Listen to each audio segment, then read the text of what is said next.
जय माता दी दोस्तों, आप सभी का स्वागत है हमारे YouTube चैनल में।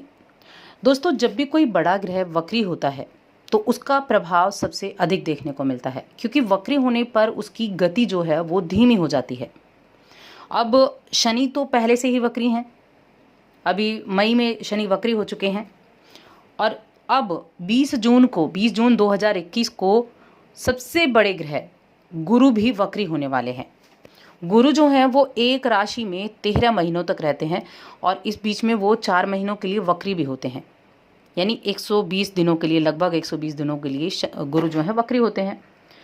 अब 20 जून से और 13 अक्टूबर तक गुरु कुंभ राशि में वक्री होंगे और ये 4 महीने सिंह राशि के लोगों के लिए कैसे रहने वाले हैं, क्या सावधानियां रखनी होंगी, किन किन चीज़ों में लाभ मिलने वाला है, क्योंकि गुरु एक ऐसे ग्रह हैं जो हमारी आर्थिक स्थिति, हमारे जीवन के महत्वपूर्ण क्षेत्रों को देखते हैं, हमारे भाग्य को देखते हैं, आर्थिक स्थिति को देखते हैं, विवाह को देखते हैं, व्यापार को देखते हैं।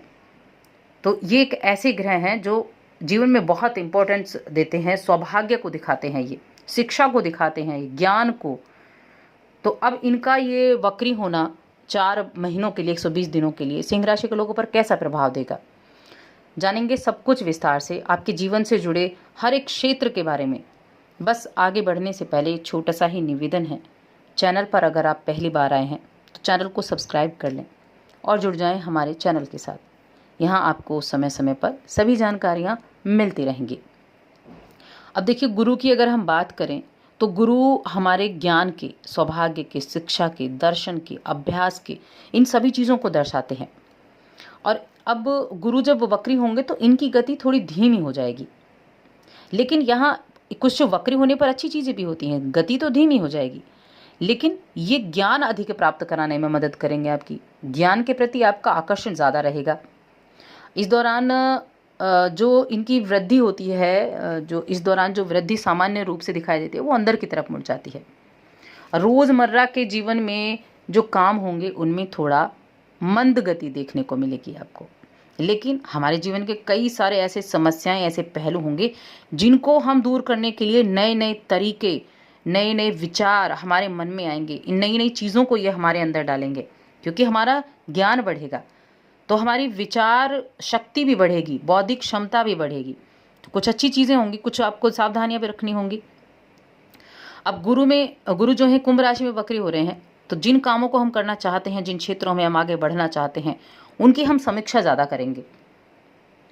यानी हम काम करना चाहते हैं लेकिन हम उसके बारे में सोचेंगे ज़्यादा कि क्या ये काम सही है, क्या हम इसको कर सकते हैं।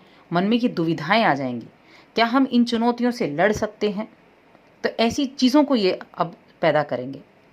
अपनी योजनाओं और अपने विकास के लिए, अपनी उन्नति के लिए हम तैयारी करेंगे, लेकिन उसमें बेहतर सफलता प्राप्त करना चाहते हैं तो इस तरह की जो दुविधाएं होंगी उनसे बाहर निकलना होगा बस। अब सिंह राशि के लिए गुरु उनके 5वें भाव के स्वामी हैं, साथ में उनके 8वें भाव के स्वामी भी हैं। अब 5वां भाव तो बड़ा अच्छा भाव होता है। 5वां भाव तो शिक्षा का, व्यापार का, प्रेम जीवन का, बुद्धि का भाव होता है। उनके स्वामी भी गुरु ही हैं। 8वां भाव बदलाव का होता है, गूढ़ विद्याओं का होता है, उनके स्वामी भी हैं। लेकिन 7वें भाव में आपके ये गोचर होने वाला है। 7वें भाव में गुरु वक्री होने वाले हैं। 7वां भाव साझेदारी को दिखाता है। जितनी भी हमारे जीवन से जुड़ी साझेदारी होंगी, चाहे वो आपके वैवाहिक जीवन की हो, आपके व्यापार की हो, आपके कार्यों की हो, तो इन सभी साझेदारियों को ये 7वां भाव दिखाता है। तो गुरु अब क्या क्या काम कराएगा। एक तो गुरु क्या करेगा, आपको बड़ा उदार हृदय वाला बनाएगा, नैतिकतावादी रहेंगे आप।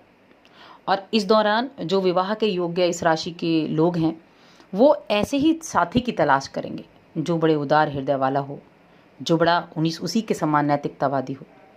तो ऐसे जीवन साथी की तलाश आप शुरू करेंगे। इसी वजह से शादी में आपके थोड़ा देरी हो सकती है। अब इस राशि के जो जातक प्रेम संबंध में हैं, वो क्या करेंगे, उनके लिए वो स्वतंत्रता पाना चाहेंगे। और गुरु के वक्री होने के दौरान आप प्रेम के रिश्तों में ये एक स्वतंत्रता देख सकते हैं। इन लोगों के बीच में स्वतंत्र रूप से रहना चाहते हैं। अब यहाँ गुरु विवाह के कारक ग्रह भी हैं और इस दौरान ये वक्री अवस्था में होंगे, तो कुछ लोगों के लिए बड़ी अजीबोगरीब स्थितियाँ निर्मित होंगी। जो दूसरा विवाह करना चाहते हैं उनके लिए दूसरे विवाह के योग बनेंगे, दूसरे विवाह के योग ज़्यादा बनते हुए दिखाई दे रहे हैं। और नौकरी की बात करें तो नौकरी के जो पेशेवर रूप से हैं, नौकरी में बदलाव करना चाहेंगे। यानी आप अपनी, हो सकता है नौकरी से नाखुश हों, लेकिन इस 4 महीने के अंतराल में आप पूरी कोशिश करेंगे अपनी जॉब बदलने की, अपनी नौकरी में बदलाव करने की पूरी कोशिश आप करेंगे। लेकिन आपको थोड़ा संयम रखना होगा, क्योंकि ये आपके लिए ज़्यादा फायदेमंद साबित नहीं होगा। आपका मन थोड़ा भ्रमित हो जाएगा। तो इन चीज़ों को आपको ध्यान रखना है, अवॉइड करने की कोशिश करनी है। जहाँ आप पहले से कार्य कर रहे हैं, अगर वहाँ कुछ परेशानियाँ हैं तो थोड़ा संयम से काम लें, स्थितियाँ आपकी बहुत बेहतर हो जाएंगी। लेकिन ये चीज़ें आपके लिए ज़्यादा फायदेमंद साबित नहीं होंगी, क्योंकि आप अगर ऐसा करते हैं तो आपको संघर्ष देखने को मिल सकता है कार्यक्षेत्र में, अपनी सहकर्मियों के साथ संघर्ष देखने को मिल सकता है। तो यहाँ इस तरह जो है आपका मन भ्रमित हो सकता है। इन चीज़ों को अवॉइड करें। पैसों के लेन देन में लाभ की संभावनाएं तो दिख रही हैं। सावधानी से निवेश करते हैं तो आपको निश्चित रूप से लाभ मिल सकता है। तो सावधानी से निवेश आपको करना होगा। लेन देन करने में सावधानी बरतनी होगी, किसी पर भी ज़्यादा भरोसा नहीं करना है। दाम्पत्य जीवन में कुछ उतार चढ़ाव की स्थितियां होंगी, लेकिन ओवरऑल जो है संबंध अच्छा रहेगा। जीवन साथी के साथ एक अच्छा समय आप स्पेंड कर पाएंगे। अब एक बड़ी अच्छी चीज़ आपके यहाँ होने वाली है कि इस 4 महीने के अंतराल में आपको कोई बड़ा मोटा पुराने धन की प्राप्ति का योग बन रहा है। अगर आपकी कोई ज़मीन फंसी हुई थी, कोई विवादित ज़मीन थी, कोई पैसा कहीं उधार दिया हुआ था, पैसा फंसा हुआ था, इस 4 महीने में आप उसको लेने का प्रयास करें तो ये आपको एक पुराने धन की प्राप्ति का योग बना रहा है। जब गुरु वक्री हों और शनि वक्री हों तो इनका एक दृष्टि संबंध भी बनता है, एक योग बनता है। यह आपको आर्थिक रूप से सबल बनाने वाला है। अब शनि कर्म के कारक ग्रह हैं और आपके कर्म को दिखाते हैं। गुरु उस कर्म का रिजल्ट आपको दिलाते हैं। दोनों ही ग्रह वक्री हैं। ऐसी स्थिति में जितना अधिक आप प्रयास करेंगे, जितना अधिक आप काम करेंगे, तो कर्म को शनि देखेंगे, लेकिन गुरु उसका रिजल्ट आपको ज़रूर दिलाएंगे। आर्थिक स्थिति को देखते हैं वो, और कर्म को खाली नहीं जाने देंगे, क्योंकि शनि भी कर्म को देखते हैं।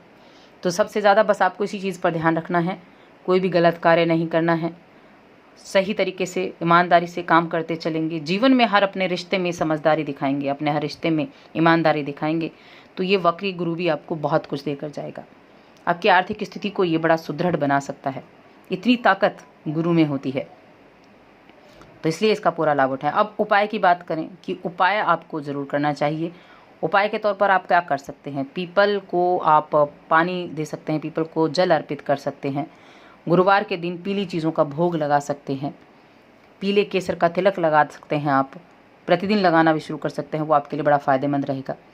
साथ ही हमारी इस वीडियो को लाइक करें, शेयर करें, चैनल को सब्सक्राइब ज़रूर करें।